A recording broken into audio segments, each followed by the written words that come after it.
Hi കൂട്ടുകാരെ, എല്ലാവർക്കും എൻ്റെ വീഡിയോയിലേക്ക് സ്വാഗതം. ഇന്ന് നമുക്ക് സേമിയ പായസം ഉണ്ടാക്കാം. അതിനായിട്ട് നമുക്ക് സേമിയ ഒന്ന് കളർ മാറുന്നിടം വരെ ഒന്ന് വറുത്തെടുത്ത് വെക്കുക. പിന്നെ നമുക്ക് വേണ്ടത് അടികട്ടിയുള്ളൊരു പാത്രത്തിൽ ഒരു 1.5 ലിറ്റർ പാലെടുത്ത് തിളപ്പിക്കുക. നന്നായി തിളച്ച ശേഷം നമുക്ക് ഈ വറുത്ത് വെച്ചിരിക്കുന്ന സേമിയ അതിലേക്കിട്ട് തിളപ്പിച്ചുകൊണ്ടിരിക്കുക. ചെറിയ തീയിൽ കുറച്ച് നേരം ഇട്ടൊന്ന് തിളപ്പിക്കണം.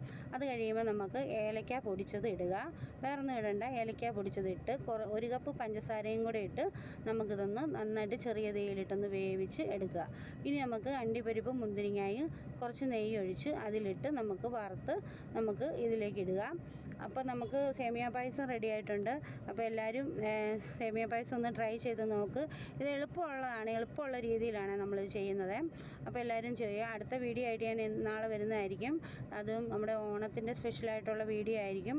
എല്ലാവരും അപ്പം എൻ്റെ വീഡിയോ കാണുക, സപ്പോർട്ട് ചെയ്യുക. അപ്പോൾ എല്ലാവർക്കും നന്ദി. ഇനി വീണ്ടും നാളെ വരാം. ഓക്കെ.